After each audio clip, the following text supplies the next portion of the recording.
It's time for Spiritual Awakening Radio. My name is James Bean, with you every week at this time, exploring the world of spirituality, comparative religion, and books. This week's program is part one of a series on the origins of Sant Mat, the path of the masters of the East, the masters of India. It's also based on a new ebook I have, and article published by Sachkhand Journal, the Journal of Radhasoami Studies.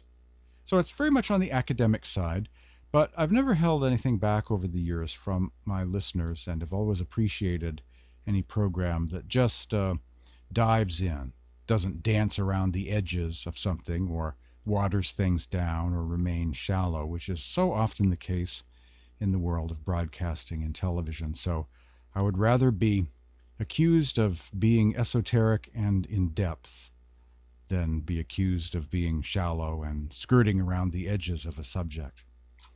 On the program today, I endeavor to explore the origins of the Sants of India, the saints or masters. Sants is a term that can be translated as saints in English, Hindi, or Spanish, actually. Sants or sages or saints, the path of the masters. Spiritual Awakening Radio explores the world of spirituality, comparative religion, world scriptures, and other books that matter, East and West, near-death experiences, ahimsa values of non-violence in thought, word, and deed, including in the area of diet, as in vegetarian or vegan diet, education for a more peaceful world. Freedom of the airwaves. It's unhealthy in a democracy for the media, including radio, to be dominated by one or two religious voices as if they are the only ones that exist and no other faith community or point of view matters. If the religion spirituality section of a bookstore was like the radio airwaves are in most places, only one or two books would be found on the shelves. The shelves would be mostly bare, covered in dust. No longer being content with the empty silence, I began recording my own program. My mission statement: there's not just one religion, there are thousands. After years of being concerned that too few voices, too few points of view were getting heard when it comes to spiritual paths and world religions, that the radio airwaves were not reflecting the diversity that really exists, I started producing my own programs, exploring the world of spirituality, comparative religion, meditation, mysticism, and books, bringing to the airwaves the gentle voices of saints, the wisdom of masters or mystics, world scriptures, sacred texts, the great spiritual traditions and classics of the East and the West. Welcome to Spiritual Awakening Radio. You can visit my website, spiritualawakeningradio.com, where you'll see many buttons, like buttons of a phone, buttons that will take you to my Blogger blog, my WordPress blog, or T for Tumblr, another T for Twitter, a donate button. I have a link to healthylife.net. There's a healthylife.net button that goes to the podcasts on demand page. There are tabs that go to articles, current broadcast schedule, and my e-library of online free books you can read and other documents. This week's program is, as I mentioned, part one of an ongoing series exploring the masters of the East, the Sants of India. On the usage of the term Sant Mat and the Tulsi Sahib connection, very much like Buddhism or Sufism are terms used by many to refer to any number of organizations or spiritual paths, Sant Mat is a very widely used general term for a kind of Eastern spirituality, Gnosticism, or mysticism. S-A-N-T-M-A-T. Even as there are hundreds of Sufi orders and diverse forms of Hinduism, there are millions of people in satsangs, thousands of ashrams, and scores of teachers or organizations in and outside of India that describe themselves with the label Sant Mat. Sant Mat can be defined as the teachings or mat of the saints, or sants, or sages, or path of the masters. the masters of the East, the masters of India, the Sant Sat Gurus. In India, it's common knowledge that the term Sant Mat, was coined or adapted by Param Sant Tulsi Sahib of Hathras during the 19th century. Sant Mat was adopted and popularized by Tulsi Sahib as a new name for this spiritual path or particular genre of mysticism. But the Sant tradition, with its many guru lineages and branches, is a spiritual movement that actually dates back many, many centuries, all the way to ancient India. Sants of Antiquity, long before the time of Kabir. It's unknown who the first Sant was during ancient times. There are references in Krishna Vaishnava texts to Sants. A few of the Rishi sages who authored certain Upanishads pertaining to the formless God, or Nirguna Bhakti, inner light and sound meditation, known also as Nada or Shabda Yoga, some dating back many centuries BCE, also seem to be at the same level as Sants. In somewhat more recent times, in some circles associated with the Tulsi Sabis, the devotees of Tulsi Sahib, Goraknath, a 11th century Nath yogi, is considered to be a Sant. Baba Goraknath, as he's known, or as he is referred to as, did indeed teach Surat Shabd Yoga and seemed to be very similar to Kabir in many ways. The Kabir Panth tradition of northern Sants includes much Nath or Nat yogi terminology and apparently was somewhat influenced by the Nath tradition. The 15th century poet, mystic, and spiritual master Kabir can be credited with helping to expand greatly the influence of the Sants in India, but Kabir was definitely not the first Sant, and it's really unknown who his guru was. He said that he had a guru, and he probably did, as most in India who in the spiritual traditions have had, masters. Some traditions describe Baba Ramananda as the guru of Kabir, but not everyone agrees with this view. Indian history, just as an aside, Indian history is so complicated. You've got different factions with different ideas about even basic things. There's little agreement on basic things sometimes, like the birth dates and death dates of famous people. You've got different factions saying different things. It's a very complicated history that is based on who you talk to. Some say Ramananda was the guru of Kabir, and there is a very charming story about that Kabir was wanting to become initiated by Ramananda, but he was of Muslim background and Ramananda was Hindu, and so never the twain shall meet. A Hindu teacher does not have a Muslim student. And so what Kabir did is, it's a charming story, whether it has anything to do with history as a literal true history or not. That's up for grabs, up for debate. But the story goes, Kabir one morning, knowing where Ramananda goes to meditate every morning, was waiting for him. He laid down on the steps, and he knew that Ramananda was about to come down those steps. And sure enough, he did. And the young boy, Kabir, was there, and Ramananda accidentally stepped on him as he was walking down those steps on his way to his place of meditation. And Ramananda, very surprised to step on Kabir, said, "Ram, Ram," kind of exclamation of surprise and shock, or like, my God, oh my God. And so Kabir stood up and said, "Thank you, Master, for initiating me, making me your student, giving me the holy name Ram." Hey, that's a very beautiful story, a very charming story. I don't know if it's actually true. Indian history is very complex with different schools of thought, even debating things like how long someone lived, what their birth date was, what their death date was, and who their guru was. The first masters formerly known as Sants in India are usually mentioned in Sant literature as being the earliest Sants, are long before the time of Kabir. In the 12th century, the poet Jayadeva, author of the Gita Govinda, and Vishobhakeshar, who was Sant Nam spiritual master. Those are typically the earliest people in India identified with the term Sant that most people mention. But there are ancient Sants too that a few people know about. Seeing references in Krishna Vaishnava Hindu scriptures, Sant Tulsi Sahib of Hathras, the famous saint, the 19th century saint of Hathras, was of the opinion that the Sant movement dates back to the time of Krishna, thousands of years ago, that Krishna knew of Sants during his day, during the day of the Bhagavad Gita. An example of Sants mentioned in an old Hindu scripture called the Bhagavad Purana, not to be confused with the Bhagavad Gita. It's called the Bhagavad Purana, and it's quoted in a new book by Swami Vyasanand called The Inward Journey of the Soul.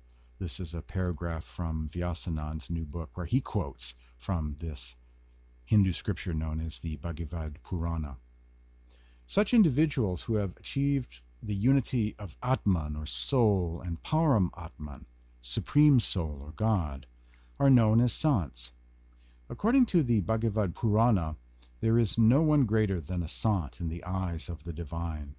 Lord Krishna says to his disciple, quote, "All devotees like you are very dear to me. They are dearer to me than Lord Brahma, dearer to me than goddess Lakshmi, and even my own soul.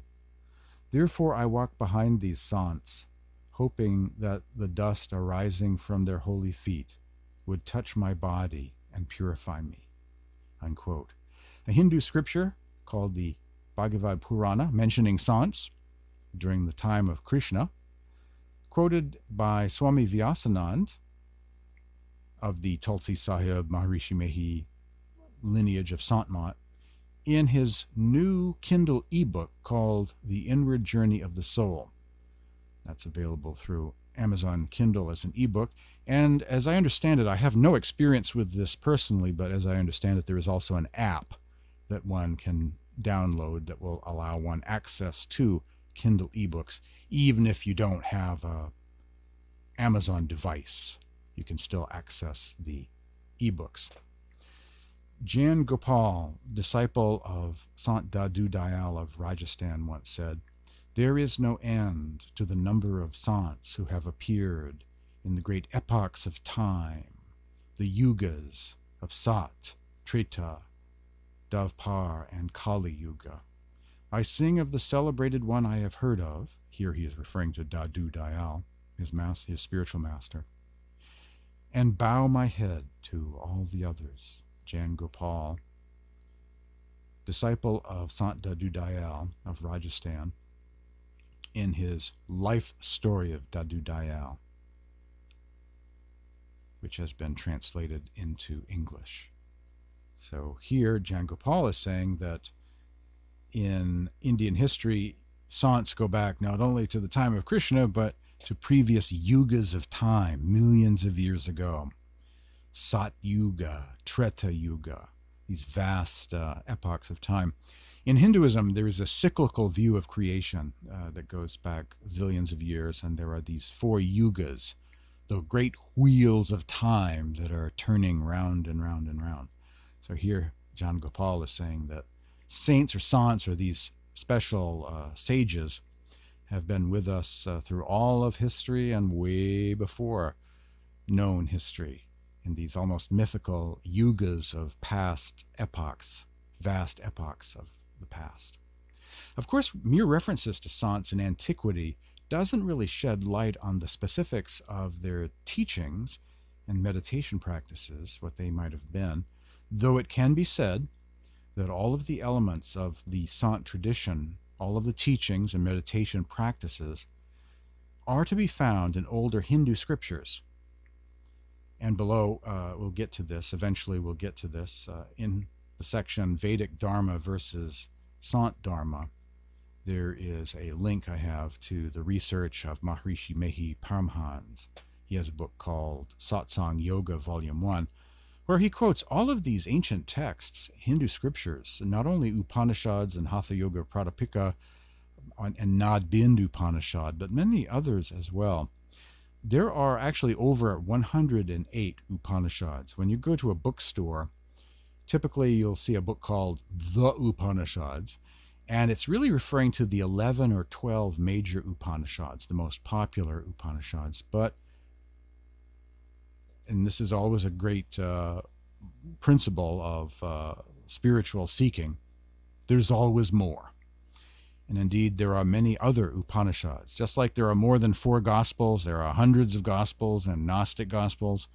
Well, guess what? There are many Upanishads. There are many more Upanishads than the 11 or 12 major Upanishads. There are 30 minor Upanishads, Yoga Upanishads, and many other Upanishads that comprise the 108 Upanishads.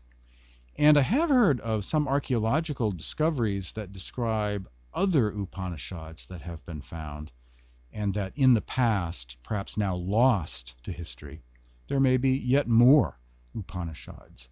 These are ancient Hindu scriptures written by Rishi sages long ago, over a period of many centuries, BC through the AD period. And so there are many Hindu scriptures. And Maharishi Mehi of the Sant tradition said that all of the teachings of the Sant tradition are present there. The formless God, inner light and sound, meditation, all of the teachings are to be found within these ancient texts, whether they are now understood by others or not, or represent lost teachings that have since fallen into disuse. That could very well be. But he's saying that there once were these great saints, and they wrote these things down in their scriptures, and they're there to be found. They're there to be noticed. This is from a white paper sent to me by Dayal Bagh, the group in Agra, one of the groups in Agra. It's called Radhasoami White Paper on the Religion of Saints and Radhasoami Faith. The entry for Sant Tulsi Sahib, the 19th century saint of Hathras, who is a major figure in the Sant tradition. The teachings of all saints are essentially the same. They speak of the kingdom of heaven which is within. They show the path and impart instructions to attain it. They do not claim to teach something new or different from what other saints have taught in the past. Tulsi Sahib declared that he was giving the same teachings as those of Kabir Sahib, Nanak Sahib, Dadu Sahib, and other saints. Tulsi Sahib for the first time used the expression Sant Mat, or teachings of saints, or path of the masters, to stress the basic unity of the teachings of all saints. Unquote. Passage from this Radhasoami white paper on the religion of saints and the Radhasoami faith. While the title of Sant Mat, translated as Teachings of the Saints, was not coined until the late 19th century by Tulsi Sahib, the philosophical mindset was indeed prevalent for many centuries. That's a quote from Andrea Diem Lane from her book Lions in the Punjab, an introduction to the Sikh religion, from a chapter titled The Sant Sikh Connection. It's a book called Lions in the Punjab, from a chapter called The Sikh Sant Tradition. David Christopher Lane, in his book The Radhasoami Tradition, a critical history of guru successorship. One thing that all factions agree upon is that Tulsi Sahib consolidated the teachings of Nirguna Bhakti, which means devotion to the formless God, expounded the path of Surat Shabd Yoga, which means inner light and sound meditation, and was largely responsible for the popular usage of the term Sant Mat. His teachings are embodied in his great compositions Gat Ramayan, Ratan Sagar, and Shabdavali. David Lane, Radhasoami Tradition. The Radhasoami Tradition, published by Garland Publishing, 1992. Shabdavali is a collection of hymns of Tulsi Sahib. Ratan Sagar is another collection of his wisdom, another spiritual classic, and of course Gat Ramayan or Gat Ramayana is a great epic featuring the teachings of Tulsi Sahib too, where he is basically saying there are all of these saints in the past of India, and they're all part of one family, one tradition of spirituality, a kind of school of spirituality. And he gave it a name for the first time, a more official sounding name. And he called that name Sant Mat, which means the path of the masters.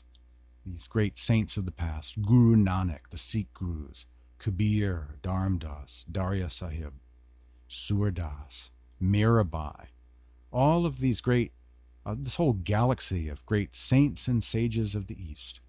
You're hearing Spiritual Awakening Radio, Part 1 this week, my program, the beginning of a series of programs exploring the origin of Sant Mat, the path of the masters. Stay tuned for more after these messages.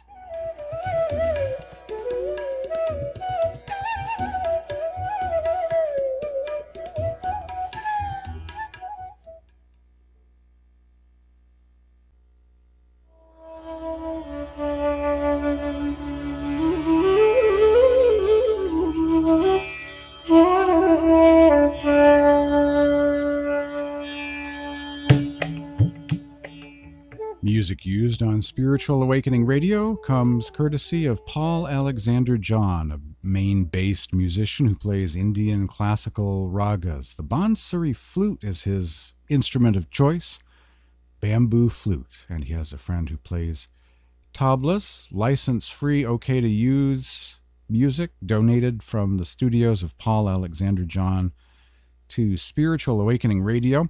He's actually Armenian, not from India. How he got into doing Indian classical music, I do not know. I guess I'll have to have him on as a guest and ask him. Very wonderful music from Paul Alexander John.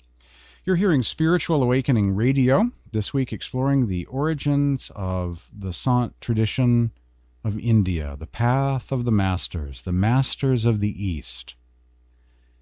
And it's based on many years of research which was put in written form recently and published in Sachkhand, the journal for Radhasoami studies, a very academic kind of publication, lots of footnotes.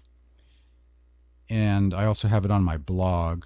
You can receive a free copy of it if you like as a PDF file. Just email me and I'll send it to you. My address is james@spiritualawakeningradio.com. I can send you a copy of my article, my research into the origins of the Sant tradition of India. What is the Sant tradition? What are some of the key beliefs? Well, I have in front of me several things that define the goals of the Sant tradition, the path of the masters of the East. One, a belief in living teachers, living masters, living teachers with living students. Relying on old scriptures is not enough. A living guide is required. Two, a cosmology of several heavens, inner regions, also called higher planes or levels or spheres. Not just one heaven, but many heavens, several different heavens. Three, an understanding that souls can access these realms here and now during this present life. Heavens not just for dead people. A present tense kingdom of God is available to us. A present tense kingdom of God is available to souls right now.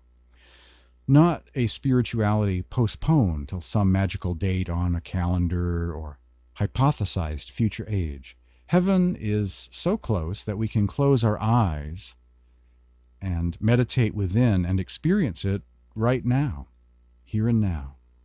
Four, there is an initiation into the mysteries of the kingdom of the heavens by a living teacher, imparting to their students the meditation techniques and sacred names required for this journey. 5. Visionary and auditory mysticism is part of the meditation practice, inner light and sound, transcendental spiritual seeing and hearing, spiritual eyes or the third eye, spiritual hearing, the third ear, descriptions of souls traveling within through various inner regions, are to be found in this approach to meditation, which has been described as a kind of conscious near-death experience or trying to get there from here by way of a contemplative meditation practice. The Sant tradition, point number 6, has an ethical code of nonviolence in thought, word, and deed. The Eastern term for this is ahimsa. The Western term is golden rule. And this ethical foundation includes a nonviolent vegan or vegetarian diet. And 7, the goal of the teachings and meditation practice is experiencing direct union with God. It is a God-based form of meditation, and that's part of the path. The theological term is Nirguna Bhakti, devotion to the formless God. Now, some in the West have tried to separate the vegetarianism out and the ethics out and the God part out, and tried to create a kind of New Age science of out-of-body travel, which sounds very astral, very ghostly. It's technically part of the tradition, but masters say that when you love the divine, your mantras work better, you are more focused, you are more within, and that bhakti, or love and devotion, is required in order to ascend to the highest levels, the highest of heavens. So one cannot really divorce ethics from spirituality and meditation from ethics and spirituality and devotion. You can't really chop these things up into separate things. It's all intended to work together, synergistically, holistically. The goal of the teachings and meditation practice is experiencing union with God. Nirguna Bhakti. Other principles of the Sant tradition: God is love, the ocean of love and compassion. God is real. All of the world scriptures teach about the same manifestation of God as mystical light and sound. I have an article called The Yoga of Sound, which on my own I've researched and found many passages in world scriptures. In the Native American tradition, the music, the heavenly music, has been called Song of the Creator and Song of Creation. It's been called Tao, Shabda, Sharosha, audible life stream, the holy stream of sound. In all of the world religions, I have indeed on my own discovered what other books have not recorded. You know, there are some books that do delve into this subject as well, the comparative mysticism aspect. And on my own, I found references to divine light and sound and the ascension of the soul through, in soul travel through various heavenly realms. I found it in Gnostic texts, Essene, Dead Sea Scroll type material, Mandaean scriptures of Iraq, many world scriptures. Sufis, Sants, Kabbalists, all of the great mystics of the world describe the same basic inner landscape of heavenly regions, lights and sounds. Another point, our soul's true identity is a big factor. Our true identity is soul, the self. Soul is part of God, and therefore is like God, pure love. Souls have been described as drops from the same divine ocean. We are all also described as rays of the sun. We are all particles, we're drops, we are waves of the Supreme Being, whatever metaphor you prefer. Drops from the divine ocean, I think, is my favorite. During this human existence, we have an opportunity to experience God. One of the major points of difference between mystics and conventional religion, mystics say heaven is now. If it's so wonderful, why wait? And focus on a meditation practice to experience heavenly realms now. Stay tuned for more Spiritual Awakening Radio after these messages.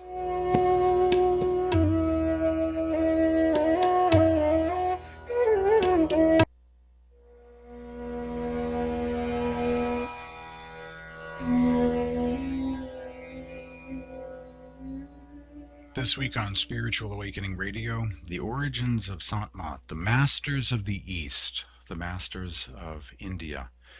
This is a passage from the book The Sants, published by Motilal Banarsidass Books of Delhi, India. A great textbook. The Sants is an excellent textbook with several authors contributing to it about Sants and Sufis, newer Sants, Radha-Swamis, Kabir Panthis, Darya Panthis, all of these groups, and their history going back a number of centuries in India. It says, for all the religious traditions of India, the 19th century was an age of rationalistic reform, during which the attempt was made to systematize beliefs and make practices consistent with doctrines. Tulsi Sahib of Hathras was at once heir to certain esoteric tendencies in later Sant tradition and a precursor of the new spirit. Stressing the unity of the saints, he taught what is believed to be the common core doctrines of the Sants, or Sant Mat, and tried to reverse the spread of Sarguna beliefs and practices among the followers of the Nirguna Panthis, and that would be Dadu Panth, Kabir Panth, Darya Panth. Heavily indebted to him was Shiv Dayal Singh, founder of the modern Radhasoami movement. And this passage comes from Andrea D.M. Lane, this time from another book called The Gnostic Mystery, a connection between ancient and modern mysticism, published by Mount San Antonio College Press, Walnut, California, 1992. Tulsi Sahib, a saint of Hathras from the 19th century, recognized that the Sants or saints drew upon the teachings of other Sant figures as spiritual resources. Pointing out the common spiritual roots, he identified this movement as a coherent religious tradition, which he called Sant Mat, simply meaning Sant faith. That book, The Gnostic Mystery, by Andrea D.M. Lane, by the way, is a tremendous book, a great resource on Gnosticism to ancient Gnostics, as in the Nag Hammadi texts of Egypt, comparing the two, a modern Sant tradition with ancient Gnostic tradition. Both were vegetarian, both had a kind of out-of-body type meditation practice, very much like an inducing an NDE through meditation. A lot of parallels between the two, and those are all delved into in detail in her book, The Gnostic Mystery, which you can get online. Actually, I have a link to it at my library page.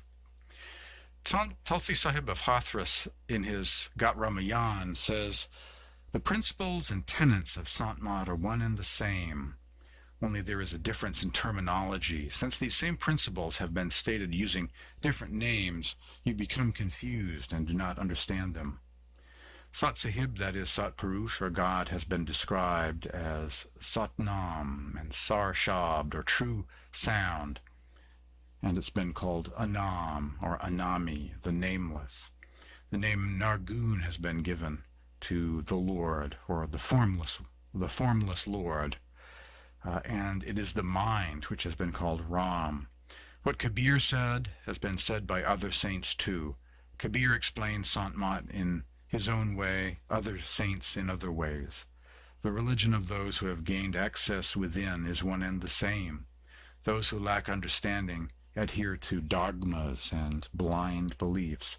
Those who have spoken on the basis of inner experiences have sung of the same path for reaching the Supreme Lord. Listen, O Pul Das, the disciple he was talking to in this particular dialogue. I have given out the same true secrets which saints like Kabir, Dadu, Ravidas, Darya Sahib, Guru Nanak, Surdas, Nabaji, and Mirbai have spoken of. They too have composed similar hymns describing the bliss of the spiritual region, whose glory I have also sung, blessed by the grace and the dust of the holy feet of Sants. A passage from Tulsi Sahib's great 19th century spiritual classic known as the Gat Ramayan, translated by S.D. Maheshwari of Agra. That's a great book. Just about the only one in the English language, in fact. There's only like a couple of books in English, delving into the spiritual poetry or psalms of Tulsi Sahib of Hathras. Vedic Dharma versus the way of the saints. I've gotten to know many in the Tulsi Sahib branch of the Sant tradition for over a decade now. This includes the followers of Maharishi Mehi and his spiritual successors.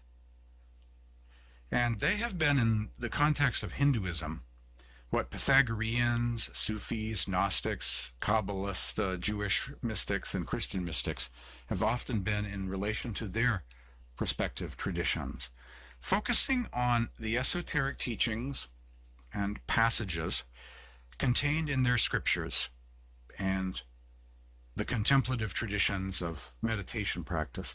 They find mystic jewels or gold embedded in the mud of traditions. With many Sants of India, this includes references to teachings about a formless state, like nirvana, or formless God, given the name Anami Purush, the nameless one, or Radhasoami, or other names. A yoga of inner light and sound. Some in the West know about the Nada Bindu Upanishad and Hatha Yoga Pradipika, with their references to inner sound meditation, but there are many, many other texts as well for a comprehensive exploration of all of these mystical elements present in scores of Hindu scriptures. See the book Satsang Yoga, Volume 1 by Maharishi Mehi Paramhans. And I actually have a link I can send you to an article about Maharishi Mehi's research into Hinduism called Maharishi Mehi, the Bridge Between Hindu Scriptures and Sant Mat. I can send that to anyone that requests it. My email address is james@spiritualawakeningradio.com. So nothing new under the sun. All of these teachings of the modern day all find their roots in Sanskrit and ancient texts of Hinduism. It's all been said and done before, and those who value these teachings say and do again in the modern world and meditate. They sit themselves down and meditate and have their own direct experiences. Stay tuned for more Spiritual Awakening Radio after these messages.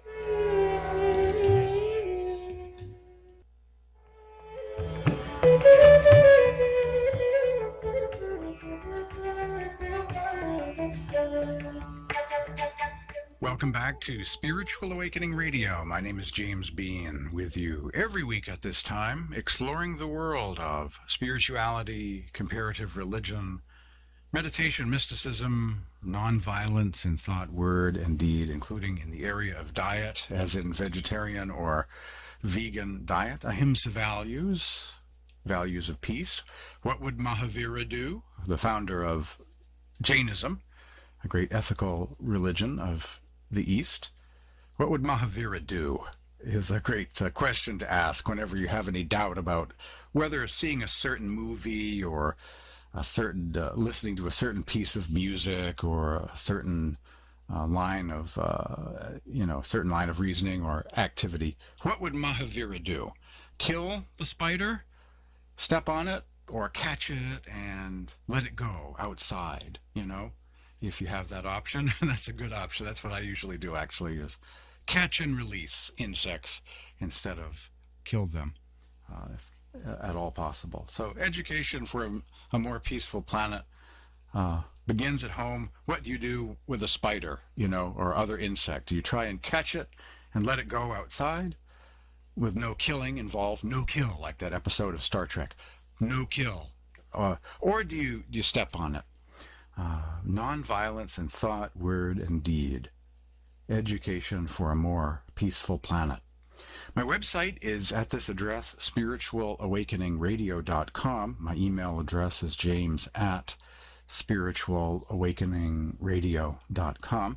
Just to summarize the program this week, the origins of Sant Mat, long before Tulsi Sahib, long before the Radhasoami movement of India, long before Kabir and his wonderful poetry, long before Mirabai and her beautiful bhakti or devotional hymns, Long before Gorakhnath and the Nath yogis, there were references in ancient India to saints or sages referred to as sants in some Vaishnava texts and date back to ancient times, the time of Upanishads, Rishi sages who authored certain Upanishads, and there are references to Krishna knowing sants in ancient times.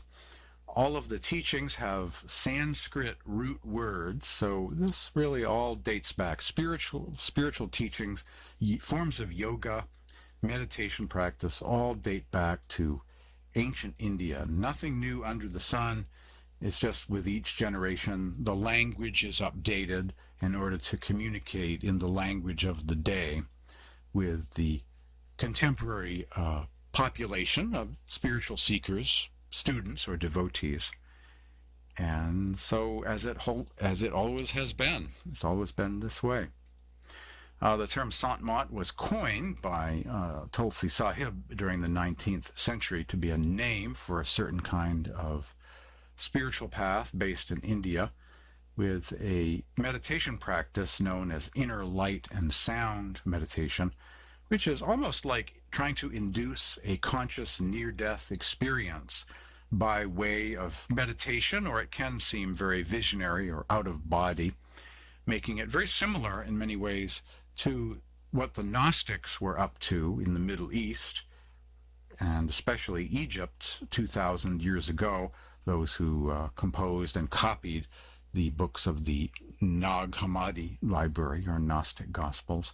But it's also true of masters of the name in Judaism, the tradition known as Kabbalah, and it's certainly true of the Sufis. They too have had a similar approach to meditation practice and a belief in the seven heavens, and that the soul is to ascend through the seven heavens on its way back home again. So these are all cousin schools of spirituality, essentially. I thought I would wrap things up by sharing a poem of Tulsi Sahib, and I just give this the name Come Sail Away. I believe the title is actually in Hindi for this, and this is to be found in the Gat Ramayan of Tulsi Sahib of Hathras. Whose soul is attached to the word, revels ever in cosmic flight.